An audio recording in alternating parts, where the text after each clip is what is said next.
We welcome you to another edition of Snap the Pigskin. The road to the Super Bowl officially begins. The NFL playoffs are about to start. Noah Clark, joined by Kedrick Stumbris.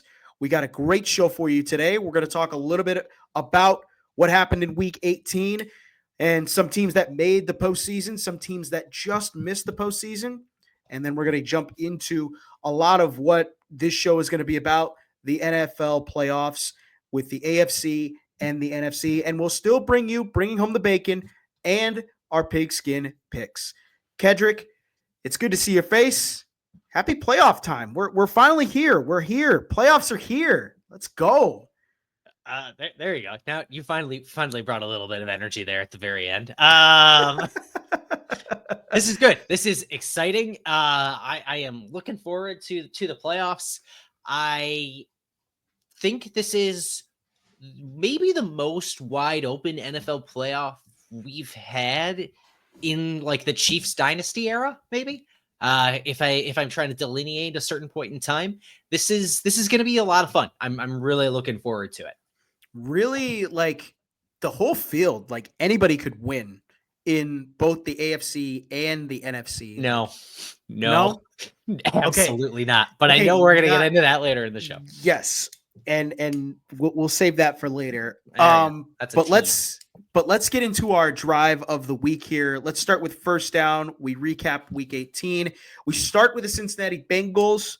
They fell short of the postseason, and the result of them not making the postseason, they fired their defensive coordinator.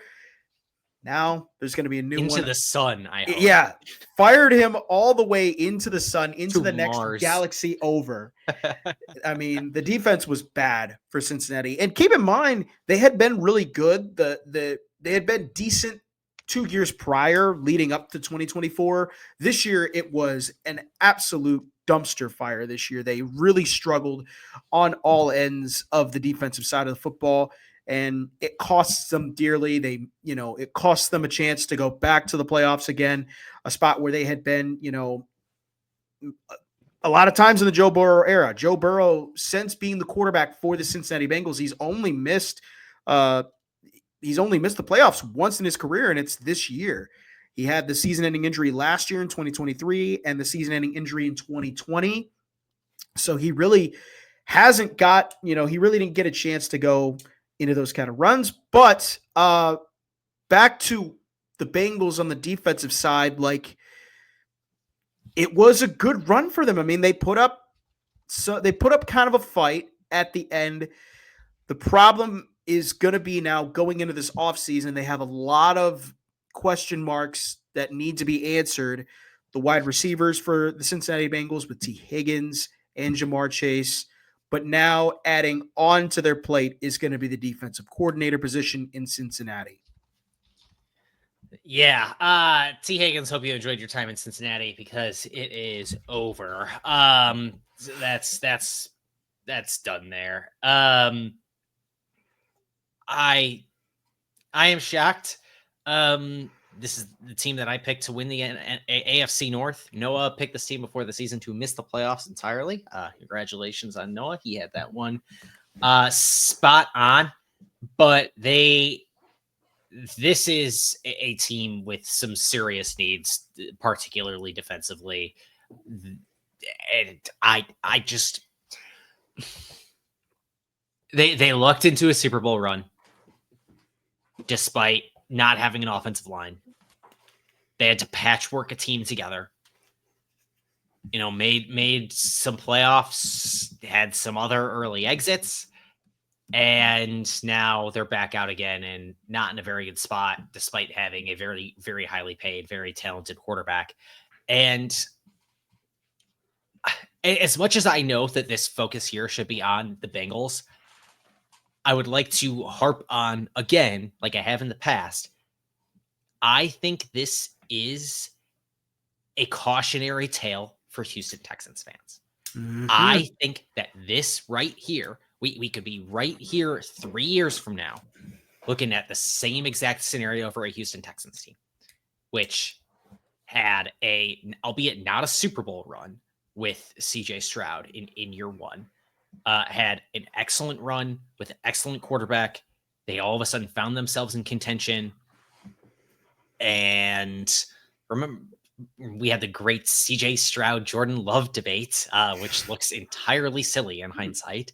And they tried to shoestring a Super Bowl contending roster together really quickly. And what happened was, that offense was not very good this year.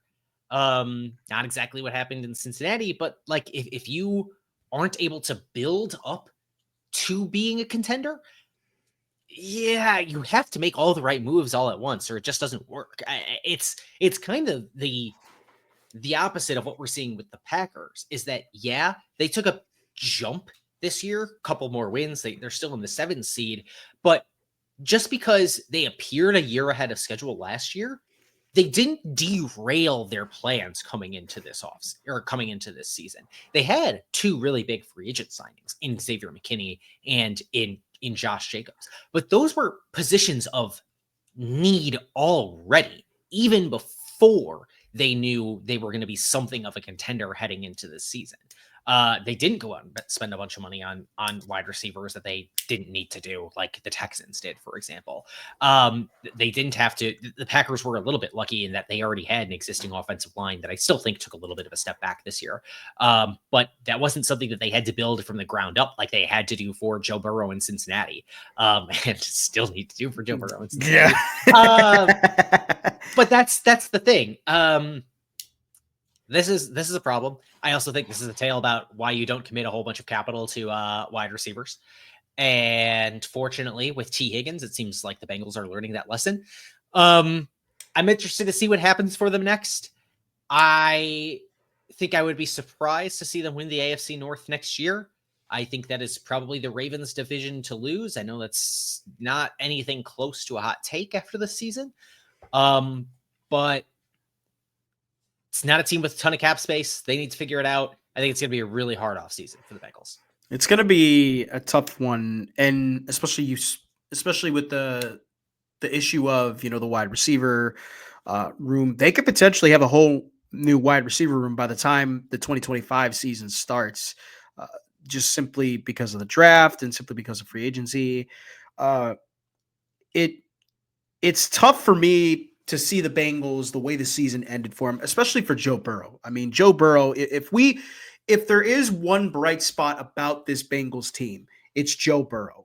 Yeah. That's like everybody else on that team this year, maybe Jamar Chase too, you could include Jamar Chase being the other guy, didn't really do their part in getting this team, to where they needed to be. I mean, you look at it from the start of week 1, they lost to the Patriots, who are sitting here at the end of the year in the top 5 for an NFL draft pick. And who knows, maybe they win that game. But Joe Burrow, I think you look at it, he has consistently the last several weeks and all the way through this season been the key for keeping this Bengals team intact. And again, like you said with the Texans, I'm going to go and push it with the Indianapolis Colts with the situation they had with Andrew Luck, whereas you have a guy with a lot of talent, a lot of ability, and can win you games on his own, can get you to the playoffs on his own,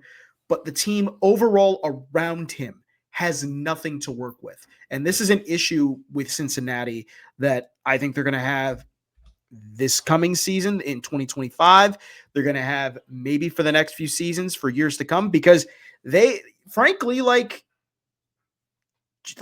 Joe Burrow is the only guy that's keeping this franchise alive. Like maybe Jamar Chase keeps him steady as well. But it's not going to be a fun offseason for Bengals fans. And especially, for the fact they could finish dead last in the AFC North by the end of next season, if that is the case.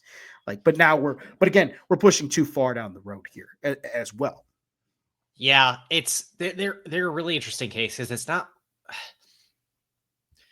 The Bengals need to figure it out. They have really difficult contract questions ahead of them. What's fortunate is they're not a team that ends up with any dead cap money. So it's not they have hamstrung themselves there by any means, but they need to figure something out on the defensive side. They have not drafted at a high enough level. There's major misses on guys like Jermaine Burton that hasn't turned out to be anything. It's going to be difficult for them, and I don't even know what I would say their biggest need is. Probably an offensive lineman, you'd think. I mean, I was gonna pick a game wrecker on the defensive line. So what are you doing? I am just like moving my leg right now. What it looks like. I've been on my knees for so long today, on my legs for so long today. Let me rephrase that. I have been on my legs for a long time today. I've been standing a lot today. Not trying to be. Let's get back to the Let's get back to the Bengals here. Phrasing? Let's get back. Let's get back to the Bengals. Pause. Pause. Oh no. No, but I mean a pass rusher does seem could be in the cards for Cincinnati. I mean, but also too like maybe a defensive back. Like there really isn't I agree with you. Like there really isn't a draft plan for the Bengals. You know, there really isn't a need for the Bengals where you could say it's a big need. Like the only other thing I would say is maybe you draft an offensive lineman and try and see if you can fix the situation with the offensive line. But yeah, there's nothing really there. And so I think they need a game wrecker on defense. I think it's what it's got to be. You need to give. There is no part of that defense right now where if you're an offensive coordinator, you go, we have to scheme around that guy. Mm-hmm. There's nobody. So if they're going to take a step up, I think it's going to be easier for them to take a big jump on defense than it is for them on offense. Because on offense, you already have the guy throwing the ball. And that's the easiest place to take a big jump from. So on defense, you need one game wrecker out there somewhere. Somebody to make a big difference. And that guy's not going to be cheap on the D line. But you got to go out and find somebody. Well, and it's also too it's going to depend on who the DC is. I think that's the key part. You know, what the DC's scheme is going to be. You know, what the plan is. Is it, are they going to go to a 4-3, a 4-4, a 5-3, a 4-3? Are they going to go 4-6? Are they going to go Tampa 2, multiple D? There's so many things that come into play as well, for what their draft plan is. But let's move on to second down here, and we'll jump into more of the playoff teams. And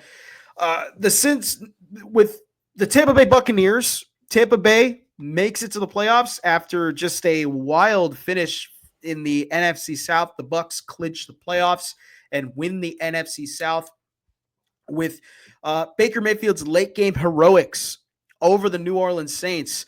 They clinch a spot in the postseason. They get to host a playoff game as well. And on top of that, Mike Evans makes a little bit of history for the Tampa Bay Buccaneers. He extends a streak of 11 consecutive seasons of 1,000 receiving yards in his career.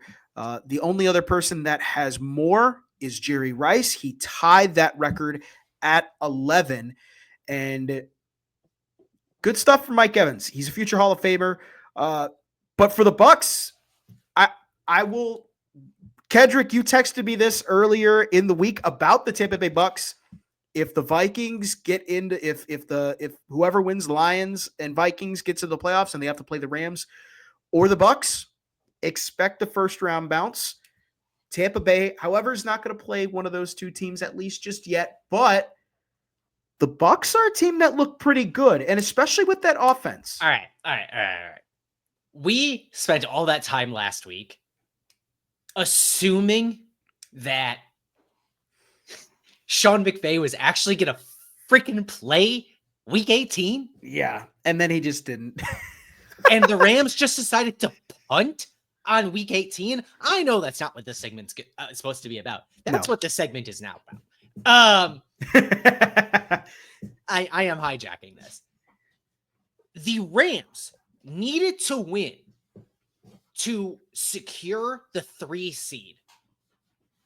Instead, they sat every offensive starter. No Puka Nacua, no Cooper Kupp, no Matt Stafford. There are stakes on the line. If they lose and Tampa win, if they lose, because somebody's got to win the NFC South. Despite Atlanta and Tampa Bay's best efforts this week, I should mention. Yeah.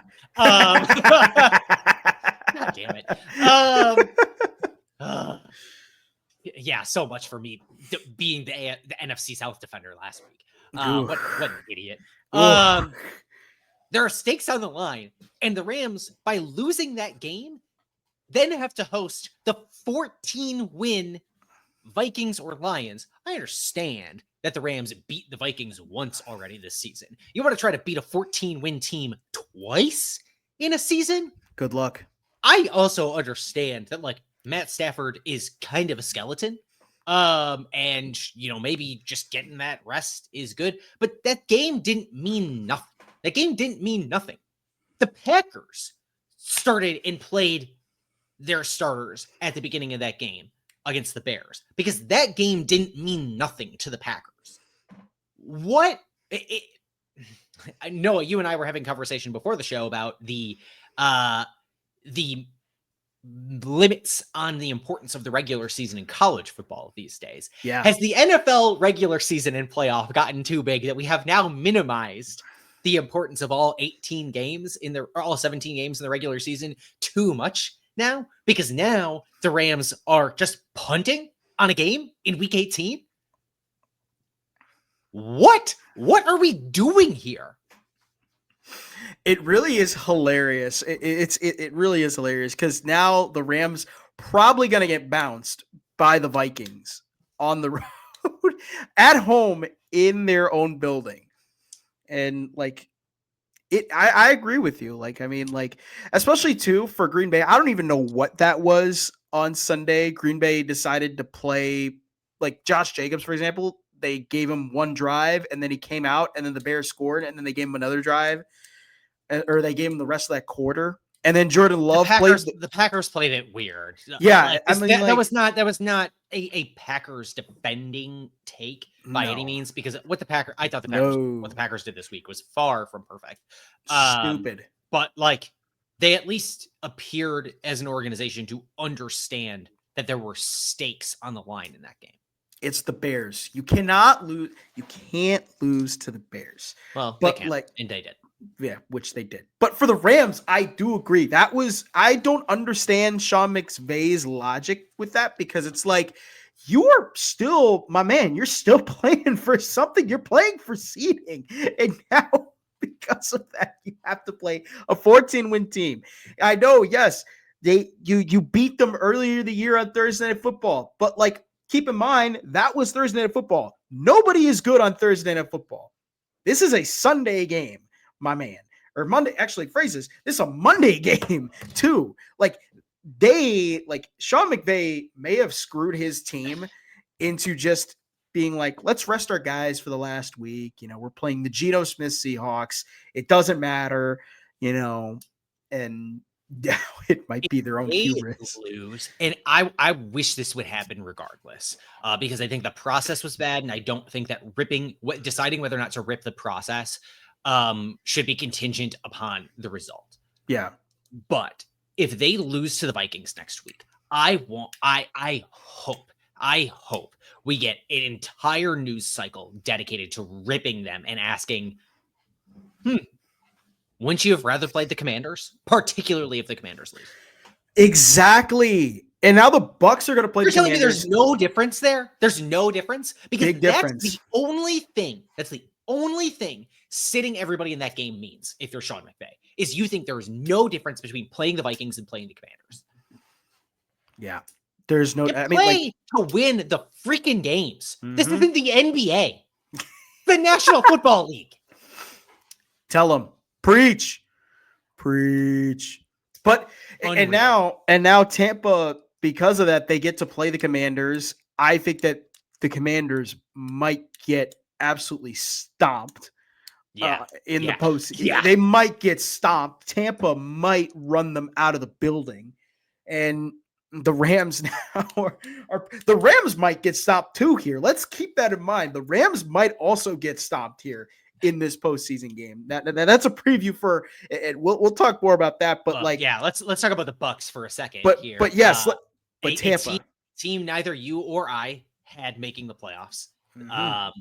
I know when we talked about the NFC South preview, we both said if there's going to be a team that challenges Atlanta, it's gonna be the Buccaneers. That appeared to be the case. I don't know if that's so much because the Buccaneers are a little bit better than we expected, or that Atlanta is worse than we expected. I think there's some middling there. I think it is a little bit of both. Maybe more to blame on the Atlanta being worse than we expected side. But it's been a great season thus far for the Buccaneers. I think that they are a team with some real juice to them in this postseason. They have a balanced offense. They have a solid defense. They're not a team that anybody's going to be able to run all over. And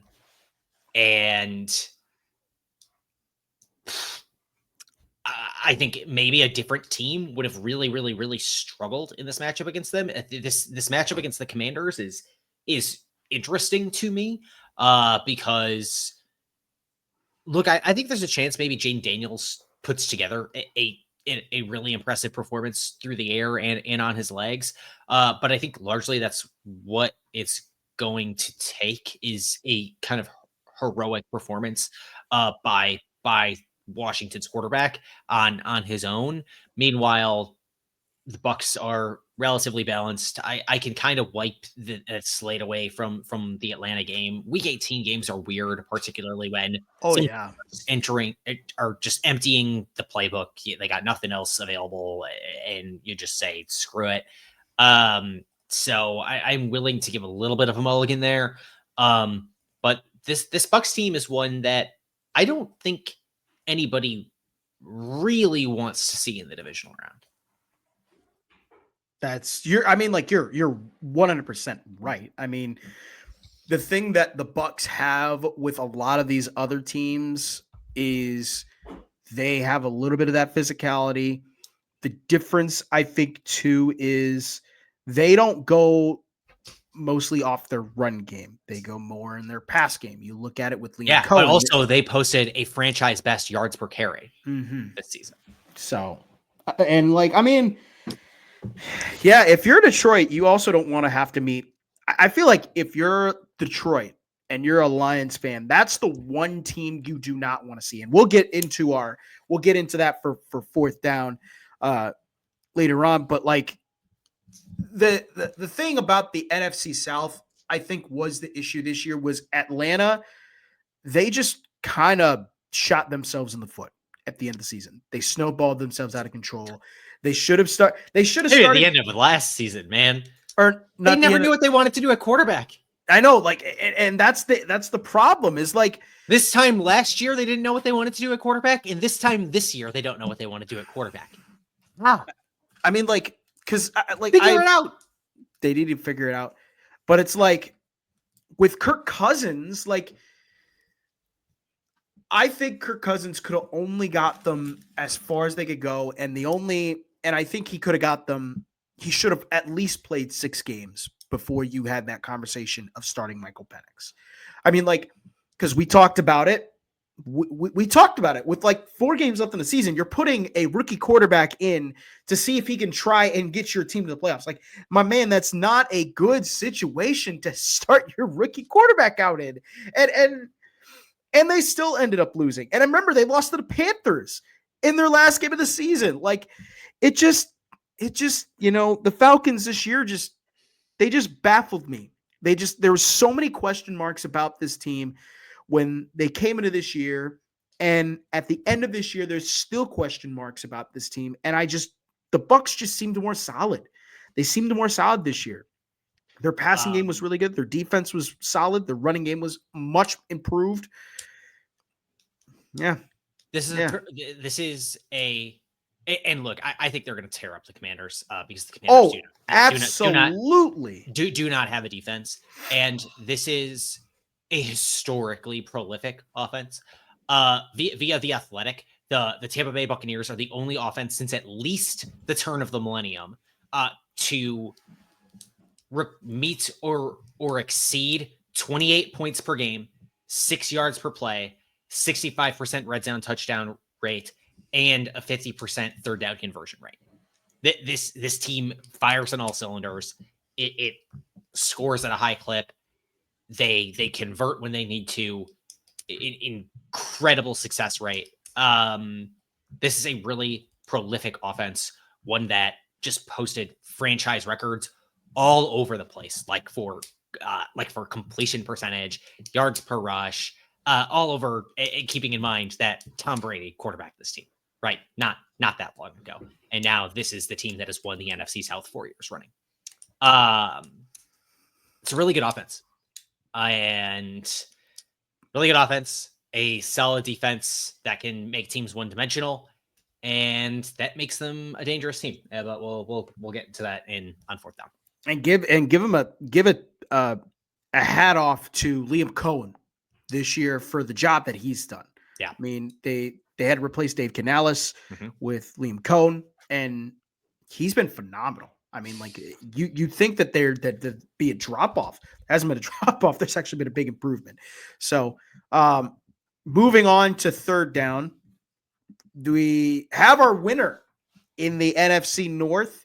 The Lions and the Vikings dueled it out on Sunday Night Football, and we both said that the Vikings would blow out the Lions in this game. That was actually very much the opposite. I picked the Vikings by 3. You speak for yourself. But before you made the pick, you said you could see that being a blowout. I could. I did specifically say if one team was going to blow out the other, it was going to be the Vikings blowing out the Lions, not the other way around.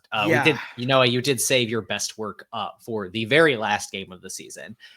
You were 32 points off of the final score in that game. Your worst mark all year. Saved it to the very end. But this was a shocking game. I thought that, I really thought Minnesota would come in and play really well.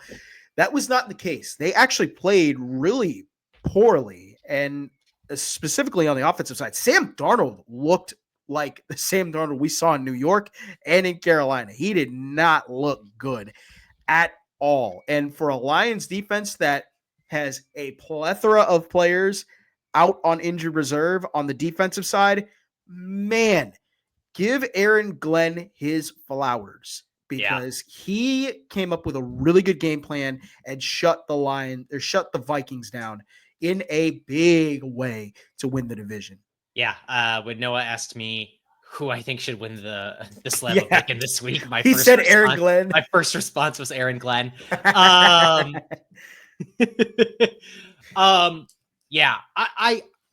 do think that this maybe is a different game depending on exactly how the game script plays out, because this was a 4-point game at halftime. This was a 10-6 game at the half. That could have been a 1-point game at the half if the Minnesota Vikings kicker had not completely botched the kick after scoring to almost close the first half.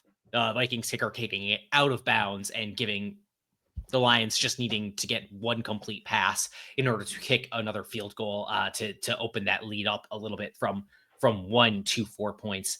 There were also a ton of red zone drives in the first half for the Minnesota Vikings. And I don't know if Kevin O'Connell takes his pointers on how to use Aaron Jones from Matt LaFleur, but There's a lot of he questionable red zone seems calls. to forget that he exists Lot of them. in the red zone, which is interesting to me. In the red zone, the Minnesota Vikings in the first half go field goal, interception at the Detroit 28. I guess that's not in the red zone. But that look, they did not play great down low in the low red zone. There's a script where Minnesota is leading this game at the half, and maybe this looks a heck of a lot different. Oh, I'm looking at the wrong box score. That's why I can't find what I'm looking for. This is what I want. I was looking at the box score for the week prior. Downs, field goal in back-to-back red zone trips on back-to-back drives for the Minnesota Vikings. Mm-hmm. If you punch in one of those, but let's say you punch in the one early on the turnover on downs, this is a 13-10 game at the half. Minnesota leading. How different does that look? Very. I mean, like, and you also have or to you make one of those field goals, a touchdown, Yeah. extra point, the tie game at the half. How different does this look? That's their inability to punch in any of those 3 red zone trips in the first half, I think really, really, really does make this game look a heck of a lot different for Minnesota, because on man, that goal to go situation there, 2nd and goal, shotgun pass incomplete. 3rd and goal, shotgun pass incomplete. 4th and goal, shotgun pass incomplete. Not one run called. There was a run on situation. 1st and goal at the Detroit 5. And then you're on the Detroit 3-yard line and you pass out of shotgun 3 times. Then they get the ball at the Detroit 7. 1st and goal, shotgun pass incomplete. 2nd and goal, pass incomplete. 3rd and goal, shotgun pass incomplete. Kick the field goal. Oh, man. Then you get the ball at your own 42. You're able to get it into the red zone. 1st and 10 at the Detroit 18. Shotgun, Aaron Jones up the middle, 1 yard. Oof. 2nd and 9 at the Detroit 17. Shotgun, pass to Aaron Jones for 4 yards. 3rd down, timeout. 3rd down, shotgun, pass incomplete. That's bad. Remember the week before, their offense was just moving on all cylinders. And I was going to say this, like, also too, like, the Andrew Van Ginkel drop interception that could have potentially been a pick 6. That's pretty damning. Man, him getting burnt by Jahmyr Gibbs on that Texas route too. Yeah. Oh man. The 4th down, like, there's so many things that hurt the Badgers fan inside my soul. That hurt this Wisconsin alum deeply. Andrew, no. That's gonna happen. That's gonna happen. That's football. But the Wisconsin alum in me hated to see it. I mean, now the thing for Minnesota is they dropped from the 1 seed a chance to host all of the NFC playoffs potentially in Minneapolis. Now they got to go on the road to LA. Yeah, I was stunned by the way that they executed in the red zone. Like, I mean, the way you just said that drive chart. I mean, you rarely call a run play. The last one isn't that bad. It's the first 2 that are. Yeah. The first 2 were pretty bad. I mean, like, the first 2 drives, you get down there, you throw 4 straight passes. You throw 4 straight passes, get 0 points out of it. Like, you have to run the ball down there. Particularly the second time around, when the first time it was just Sam Darnold overthrowing Justin Jefferson again and again and again. And it was overthrowing Justin Jefferson over and over. It was missing wide open Jordan Addison.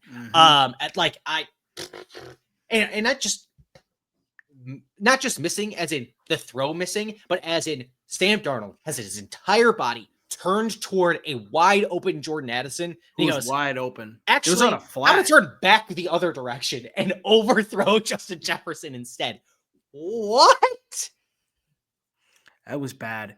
But you give credit to Aaron Glenn. I mean, like, they kept him really off rhythm because that's the thing we've seen with the Vikings. They like to play on schedule. A lot of their throws are on schedule throws. Same thing with the Lions too. Like, they have on schedule throws. And I thought the Lions did like a decent job at getting in the backfield. It wasn't even that. It was just throwing off the timing by just jamming the receivers at the line and then making it so that Darnold, instead of looking at his first read away, and I think that's not what they were. I think they were expecting the Lions to go to a ton more zone, and they didn't, and that didn't happen, particularly with all of the injuries in the secondary, but they stayed at man. And look, you can have all the right wide receivers in the world, but if Sam Darnold is just going to miss them when they're being covered man-to-man against lesser defensive backs, it's not going to matter.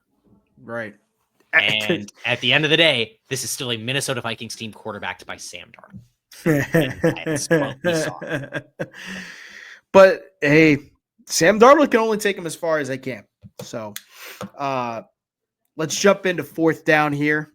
And we're going to talk a little bit about the playoffs. We're talking a little bit about some playoff sleeper teams and some playoff teams that are going to get instantly bounced in the first round. So Kedrick, give me one team that from the AFC and the NFC is a playoff sleeper and a playoff team that could be a snorer, which is a team that is going to be bounced out of the first round. You don't see them making a run at all. So I don't know if you want to start AFC or if you want to start NFC here. Do we think there's a sleeper team in the AFC? There could be. There is this potential. Really? Anything is when the playoffs start, anything is possible. Really? Yeah. Really? Who is the sleeper team in the AFC? Well, I'll throw it out here. Let me throw the sleeper team out here in the AFC. The LA Chargers. Let me throw the LA Chargers out there with Jim Harbaugh. I think Justin Herbert. I think that's the closest thing there is to one. I think it's the closest thing there is to one. I was gonna say the Ravens, but like we already know what we already know the Ravens and who they are as a playoff team. They're so first that's why in DVOA. That's not which is why I wasn't gonna have them on my list as a sleeper team. And I'd have the Chargers on there because I think the Chargers between the Broncos and the Texans on a down basis adjusted for opponent. You're a sleeper contender for the Super Bowl. Between the Broncos and potential the Steelers MVP, and the Lamar Texans. Jackson, a Super Bowl sleeper. What? This is my point. There's not a sleeper contender for. Well, just throw a name out there. I put the Chargers out there because I think that they're out of all of them. Harbaugh has the playoff experience. If you were to go with the Broncos, maybe with Sean Payton and his playoff experience, they maybe have a chance. But I like with what they just did in the run game. They added Ezekiel Elliott. I think that's a good pickup for them to at least help the run game because they need a guy who can pound the rock, and Jim Harbaugh with the ground raid loves to pound the rock. So Chargers are my sleeper. But if you don't have a sleeper in the AFC, it doesn't sound like you do. It's the Ravens, the Bills, or the Chiefs. If anything else happens, I don't know. I'll quit the show. I was really hoping the Bengals would make it in, so I would have put them in as my sleeper team. Why? So Lamar Jackson can run for 500 yards but now I don't know. I guess I see the case for Denver. Like, they are being propped up by some prolific offensive performances here and there. That the defense is solid. I don't know. The AFC West is weird, man. They got 3 teams in the playoffs. Yeah. I know we entertained that as a possibility before the season, and neither of us picked that to happen. But it's interesting enough. I guess if I'm picking a team that is a sleeper, I guess no. You know what? I'm not taking. This is what happened. All right. Do you want to know? Do you want to know what Denver was ranked at DVOA last week before they demolished the Kansas City Chiefs JV team? Yes, I would love to know what they were ranked before they played Carson Wentz. And They were 12th in DVOA headed into week 18. They were 12. Okay. Yes. Guess what they are now? Don't tell me are they like a top 5? 6. Are you serious? They jumped up a whole 6 spots. It's because that Chiefs defense is awesome. Chiefs defense is awesome. DVOA doesn't keep track of who's playing in the game and who doesn't. All it sees is that Denver tore that ass up for 60 minutes, man. So, dadgummit, Chiefs. Like, I golly. Yeah, so not them. The Chiefs, by the way, fell 2 spots in DVOA last week. Of course they did, because why not? Right, from 6th to 8th. So I guess I will take the number 1 seed Kansas City Chiefs, who are 8th at DVOA, to be my sleeper team, who I picked at the beginning of the season to win the Super Bowl. They are my sleeper team to make it to the Super Bowl. A team that I do not think is going to do anything in this playoff. Look, if there's a division winner that's going to get bounced early, it's going to be the Texans, 100%. I think we've been leaning towards this all year long. That offense has just continued to regress and regress and regress. I've not been that enamored by it. I think that the Los Angeles Chargers have a decided coaching advantage. I think that is a more well put together team in LA, even if it is far from a complete team. I will take the Texans to be my snoozer here. Yeah, Texans are an obvious one for me. I look at them. They're the only division winner that is really outside of like the Ravens, the Bills, and the Chiefs. Like, really not a competitor for out of all those division winners. They're like not the team that I thought that we'd see from last year. The offense has really struggled this year. They've dealt with injuries in the wide receiving core. The Stephon Diggs trade has not panned out for them at all. It's in fact backfired on them. They lose Tank Dell for the season after getting him back from a season-ending injury last season.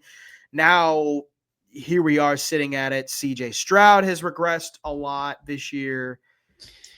They are the lowest ranked team by DVOA in the AFC and the second lowest ranked team by DVOA left in the playoffs. The only team lower than them are the Rams, which are 1 spot lower. And I think the Rams have far better excuses to be ranked as low as they are because they were missing half the team for half the season. Yeah.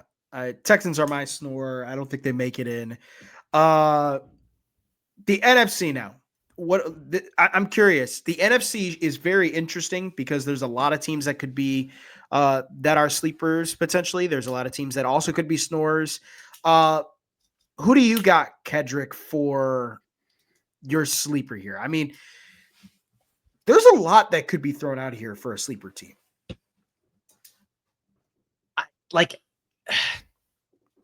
I don't like the way the Packers match up against anybody. Mm-mm. But they're 3rd in DVOA. This is a good team. I think the Packers are likely to get bounced in the first round by the Eagles, but this is a better Packers team than last year. They improved across the board in offensive metrics. It's the first time since they won the Super Bowl that they've had a team with a top 5 offense and a top 5 defense in the same season. I believe that's what it is. Mm-hmm. That it's an impressive team in the 7 seed in the NFC that is 3rd in DVOA. I guess that's the sleeper. If it's not them, it's Tampa Bay, who is down at 11, but I think poses some matchup challenges for other teams as well, in that they just might be able to outscore opponents. And they might be the only team that I think I fully trust that could just outscore the Detroit Lions right now. Yeah. I like right off the bat for me, my playoff sleeper, it's actually going to be reverse for me. I think Tampa Bay is going to be my sleeper. Green Bay actually is to me my snorer. I think you look at it like they're the 7. They're expected to lose in the first round. Correct. They can't be a snorer. Okay, well, let me put it this way. Let me throw another team out. Here's my snorer for the NCAA tournament.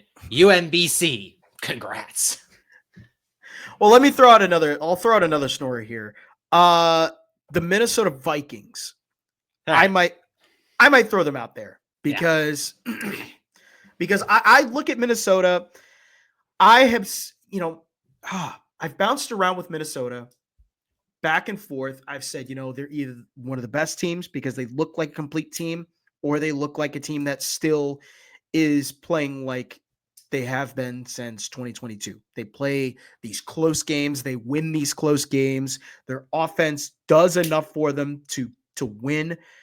And once again, here we are in the postseason after the Detroit loss that they had, and they got absolutely throttled. Like, again, I just look at this matchup and I look at, the playoff field around them. Do I trust the Vikings to make it to the Super Bowl?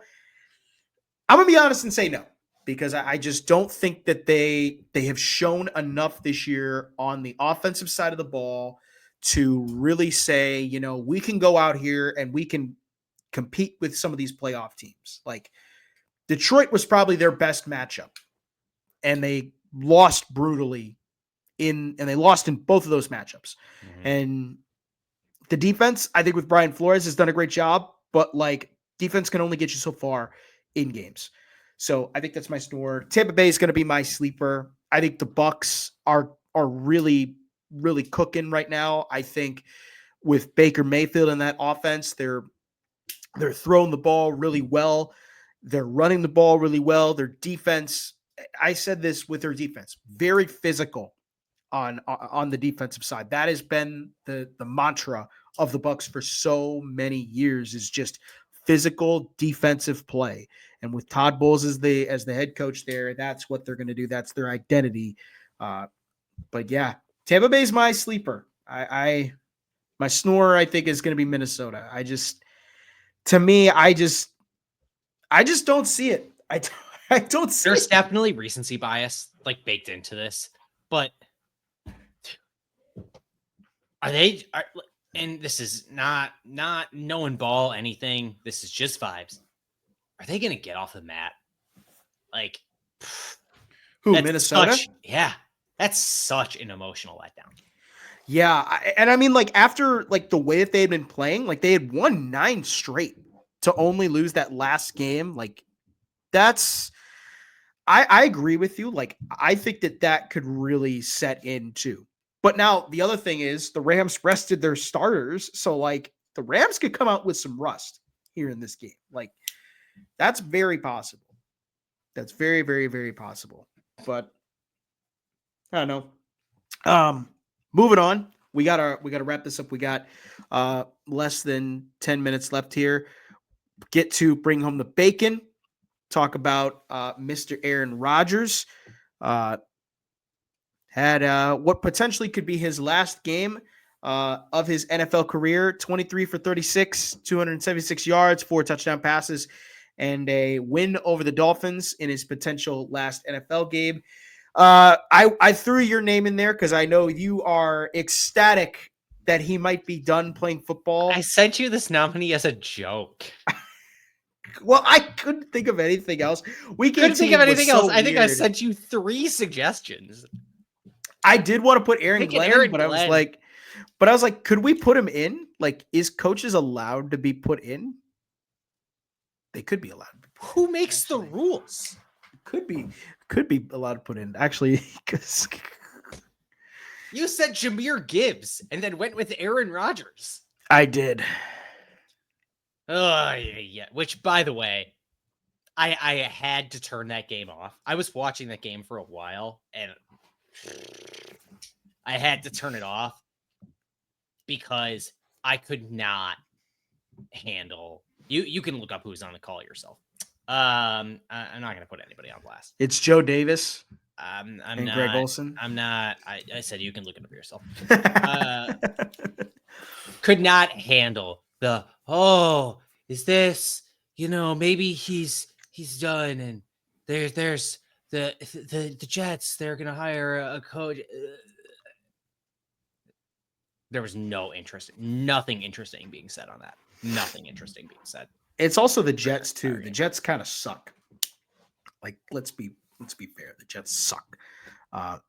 So congrats. You're on the Snap the Bacon. Now, let's get into our pigskin playoff picks. So let's wrap up the regular season. Do we have the final scores from the regular season? Oh, you think we're just done now? Because I want to carry it over into the postseason. Because I'm curious to see what the if there's any chance for me to come back and make it interesting, make it quite worth my while here. So you want it to be cumulative if there's a chance that you could come back and do anything. Potentially, yes. On average, I have a clean 10 point average off of final scores. You are sitting at 10.8. Probably not a margin that is one that you can come back from at this point in time. That's a significant margin in the grand scheme of things. But last week we had a push on Steelers Bengals, even though we picked opposite sides. We were both off by 5 points total, and we were both wildly off of the final score of Vikings Lions, but you were more wildly off. So there you go. By 7 points. Yeah, that's rough, but we can move along to Chargers Texans here. Yeah, let's get right into it. We got a lot of games to cover. Let's start into this first pigskin playoff game. Chargers and Texans is the first wildcard game. Jim Harbaugh making it back to the playoffs in his tenure as a head coach in the National Football League. He's only missed the playoffs once in his career. Back with the San Francisco 49ers, he missed it in 2014 and then went to the University of Michigan, and then we know what happened there at Michigan. Now he comes back with the head coach for the Chargers, his first year, gets the Chargers into the postseason, and they play the Houston Texans. This is my sleeper team. Kedrick, what are your thoughts, Chargers, Texans? Who you got winning this matchup?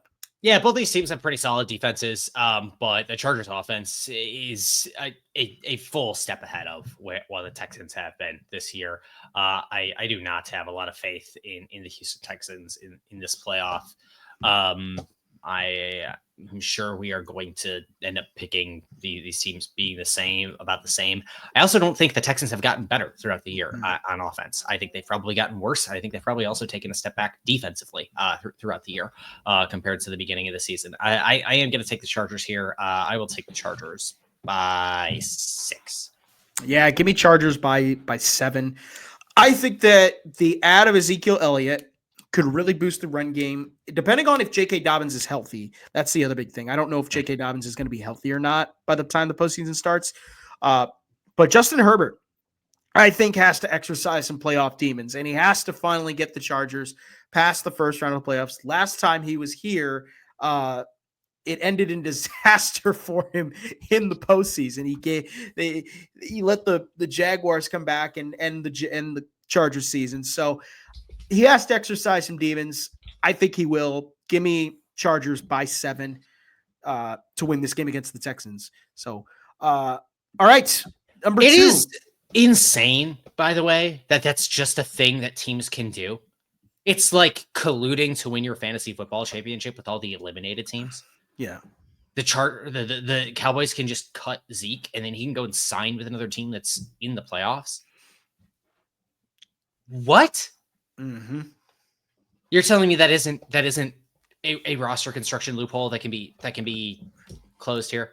Easily exploited. It's kind of the same thing with Vegas with like their whole cap restrictions, restrictions when they get to the playoffs. Oh, all of a sudden they get all these NHL like top 10, top 5 caliber players to join their team for a playoff run. Like it is really dumb. Yes. So, not as dumb as this game. Steelers Ravens. You talk about a lopsided matchup here. These two teams meet for the third time this year in the postseason. Baltimore hosting this game as the third seed. Pittsburgh coming in as the 6th seed. They have struggled down the stretch of the season. Kedrick, who you got for this one? Steelers Ravens. I don't know that we could definitively call it lopsided. Like each of these teams won at home when they played in the regular season. But yeah, the Steelers as an offensive unit have certainly struggled as of late.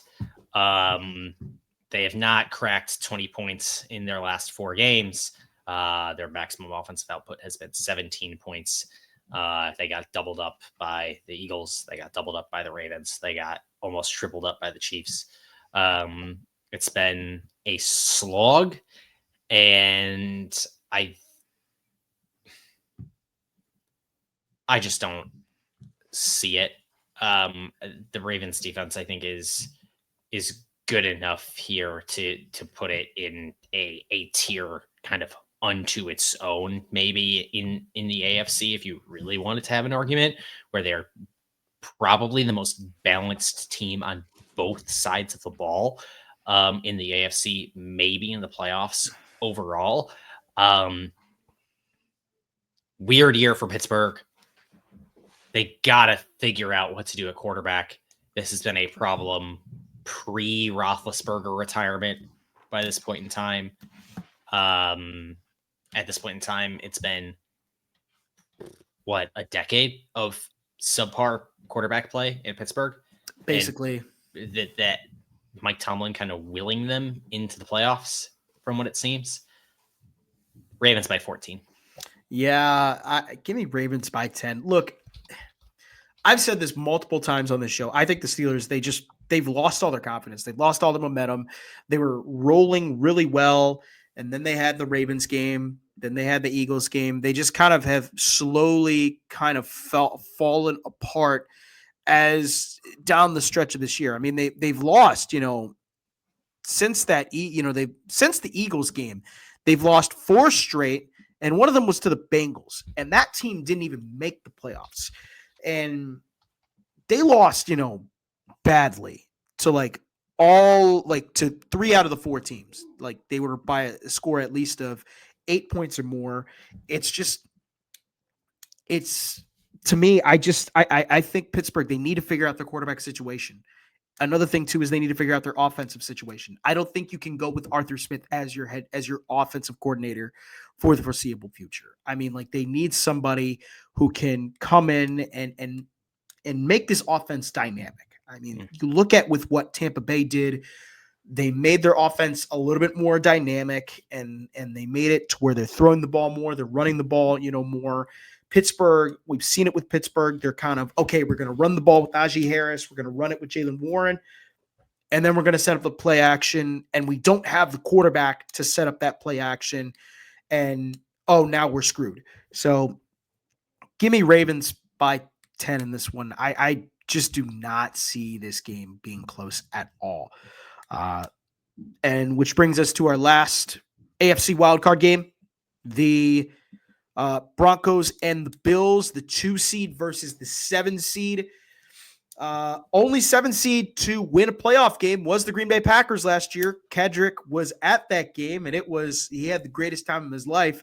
But now Broncos fans, could there be some Bo Nix? Could we see a Bo Nix playoff show out here, or is Josh Allen going to continue the year of Josh with the win over the Broncos? I am honestly not going to rule out a Broncos upset here. I have a lot of faith in the Bills offensively, but nowhere near as much faith in them on the defensive side of the ball. Meanwhile, like, for all of the jokes about Sean Payton being unwilling to run the ball, the Broncos offense has been relatively efficient, like from an EPA per play perspective. And when they do run the ball, they're at least like near the middle of the league in advanced metrics. They're like okay on success rate. I think they're like dead middle in the league at like 15th or 16th. The one thing we haven't seen this year that the Broncos have had to stop is like a really mobile quarterback. And that is where the Bills could really get Denver here. Is the Bills generate a ton of EPA off of Josh Allen's legs, not just his arm. And so I am curious to see what that matchup is like in this. If Buffalo kind of gets out and Josh Allen is torching Denver with his legs early, I think it could be a really messy day, because then they're going to have to dedicate additional personnel to him as a spy, and that's just going to lead to Josh Allen tearing him up with his arm. I think it could be a problem. Overall, I trust Josh Allen and the Bills more in this spot, despite the fact that I think Denver has the better defense. But it wouldn't surprise me overall. I think on the whole, Denver has been an okay team. I think they have skated by, however, against a much weaker schedule, relatively. So I'll take the Bills. I'll take them by 7. I wouldn't be surprised if we were closer though. Yeah, I mean that is the one thing that you brought up that I didn't even think about, was they really haven't played a quarterback that's been able to really kind of use his legs.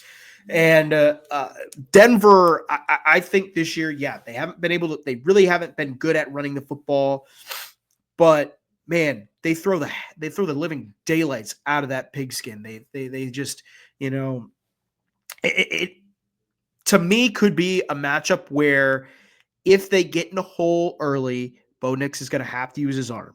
Now, I will say this about the Bills and Josh Allen. This is a prime position for Josh Allen to really show out against a team like the Broncos, because they haven't really faced many mobile quarterbacks.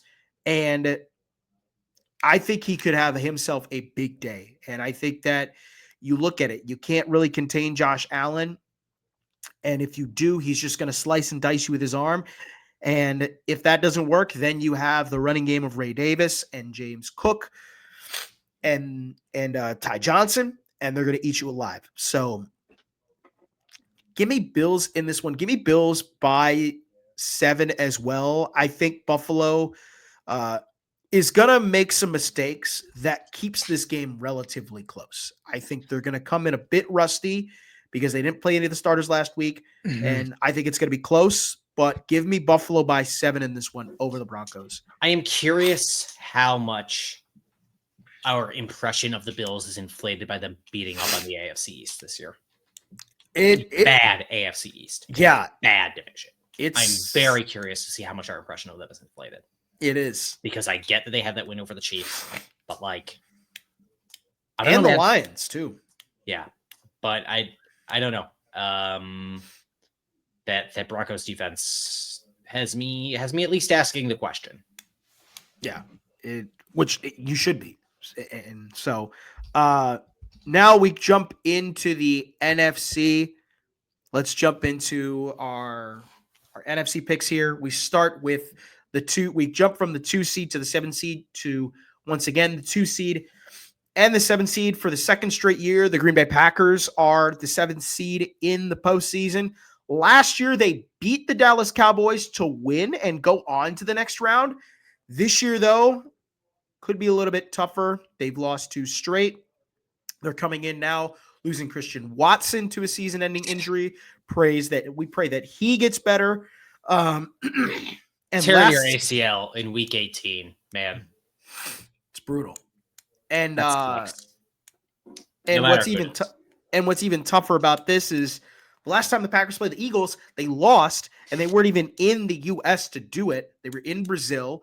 So I'm curious because the Eagles, they have gotten so much better, Kedrick, but the Packers also have got a little bit better, but have somewhat regressed in these last two games. Who do you got in this matchup here? This will be the best game of the weekend, hands down. Really? Hands down. I don't think that's going to be close. I don't think we're going to be asking ourselves that question at the end of the weekend at all. I think it's going to be obvious. I think these are two teams of the same relative caliber. Fun quarterback play, fun offenses. The Eagles are one of the only teams in the league that actually just throw the ball to the sidelines, which is fun, especially because the Packers cannot cover the middle of the field to save their lives. So this will be different. However, the Eagles are excellent at stopping the run when they need to. So that makes me think we'll see what happens here.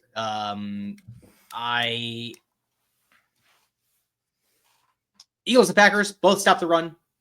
They both got pretty solid defenses overall against the pass. I think this game's just going to be a ton of fun. Feels like Noah, when is the last time the Packers defense got a stop in a big game to end it? Rams. Would you say the Rams game? I think that would This year? Yeah. Against the depleted Rams? Yeah. That doesn't count. That's a big come on. That's a big game. Come on. They're a playoff team. Against the Rams' second stringers? You're very much right on that. Like it might time. Seriously be Super Bowl 45. Mm-hmm. Eagles kick a walk-off field goal. Yeah. Here's the thing.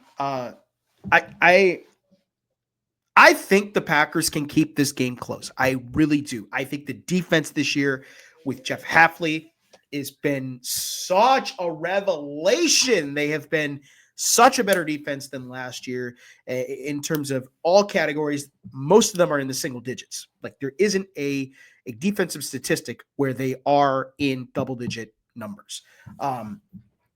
That being said, however, the offense has really... They don't have quarterbacks. Yeah. Philadelphia has wide receivers. Yes. That being said, the offense for Green Bay has really, I don't want to say sucked, but they have really been kind of one-dimensional, which is not ideal. Like you look at the first game when they met Philadelphia, the big thing that really kept them in this game against the Eagles was Jordan Love was slinging the ball all over the place. They were getting, some big shots. They were running the ball when they needed to with Josh Jacobs, and they were getting stops on defense. This is going to be a much different story. Now, I also think too, the big thing is they are coming into this game not relatively healthy, which is not a good sign for any team, especially for the Packers, because their secondary is really depleted, and that Eagles team could really pounce on them in a hurry. You have this game being close. I have this game being very much of a blowout here. I got Eagles by 10 in this game. To me, it just feels like to me that Philadelphia just right now is the healthier team coming into the postseason, and Green Bay isn't. And I think that's going to kill them in this game. I got Eagles winning this one by 10. I get it. I like 100%. I do. Noah, who has the worst? Which team in the NFL has the worst drop rate? Green Bay. The worst drop rate. No. Really? That it changed? Cleveland. It is Cleveland. Which is the only team in the league with a worse drop rate than the Green Bay Packers. Yeah. And they have been brutal. Like say what you will about the defense or the offense taking a little bit of a step back. It's been bad. There is a thought that is true. One, I think it's largely because wide receivers are not catching balls. Two, it's because what we remember about the Green Bay Packers last year was Jordan Love playing at a thermonuclear level to close to close the season. However, that team still barely beat the Panthers. That team lost to fucking Tommy DeVito. Yeah, I can tell you're heated up about the Tommy DeVito game. It was bad, man. Yeah. Like, despite that, there was a stretch where Jordan Love played at a generational level. And truly, like, at a stretch that matches basically any stretch of quarterback play ever. Yes, there was going to be a step back from that because Jordan Love almost certainly is not far and away the greatest quarterback of all time. No. I'm just playing the numbers on that one. Right. So, like, even though the offense has taken a little bit of a step back, that's just to be expected. I think the Packers are going to be back next year. I think they were a year ahead of schedule last year. I think they're kind of right where they need to be this year in a really, really, really difficult NFC. You plop this Packers team into you plop this Packers team into last year's NFC. This team is probably in the NFC title game. Mm-hmm. This year, I think they're one and done.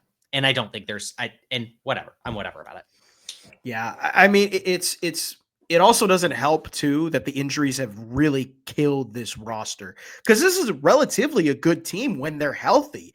Like we've seen it. They're a relatively good team when they're healthy. It's just they haven't been able to stay healthy in key positions all year. Specifically the secondary. Doesn't matter compared to, well, yeah, but we could say that. We can also say that about Detroit and they keep winning games.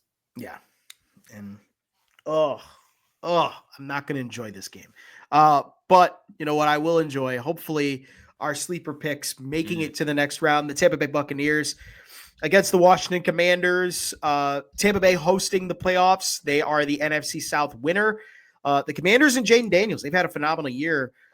They have been really, on the offensive side, kind of a fun team to watch this year. Defensively, not so much. But, yeah, who do you got? Commanders, Bucks here in this matchup. So fun fact about me this weekend is that I'm going to Atlantic City. And so I think if you go to places like that to do certain activities, you know this is what I feel most confident in. Give me the Bucks by 10. Yeah. Give me Bucks by 10 in this game too. I think Tampa, I think Washington, I don't think they have a chance in this game. I think they get the doors blown off them. Tampa Bay could really put it on the Commanders. So, yep. Last game here. Wait, what'd you take them by? 10. Okay. Got him with that. Now the last one, Vikings Rams.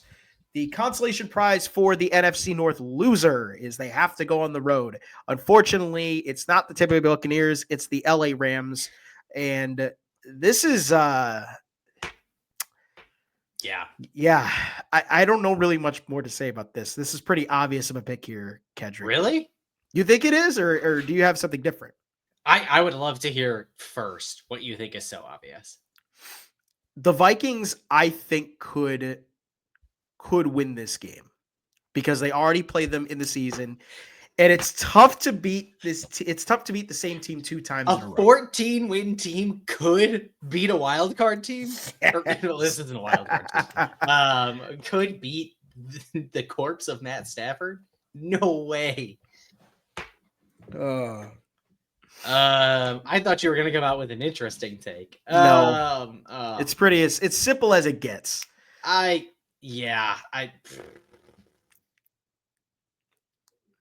Vikings can't do this twice in a row, right? Not 2 weeks in a row. I mean, Kevin O'Connell's first playoff game was a loss to the Giants at home. The Daniel Jones-led Giants at home. It's very possible. That Vikings team was not as good as this one. Yeah. Nowhere near it. I understand. I'm just saying. Team was also riding like the 1-score win train, but that Vikings team was not as good as this Vikings team. Mm-hmm. This Vikings team is actually good. Actually has an efficient offense. Has a solid defense. That Rams team is not that impressive defensively. I know that the Lions team hasn't been that impressive defensively over the last few weeks either, but I just don't think the Vikings got twice in a row. It wouldn't surprise me, though. It really wouldn't. I will take the Vikings. Give me the Vikings by 2. I think this one's Ooh. But I want to pick Sean McVay to get blown the hell out of the water after the. It would be a funny pick. Vikings by 14. There you go.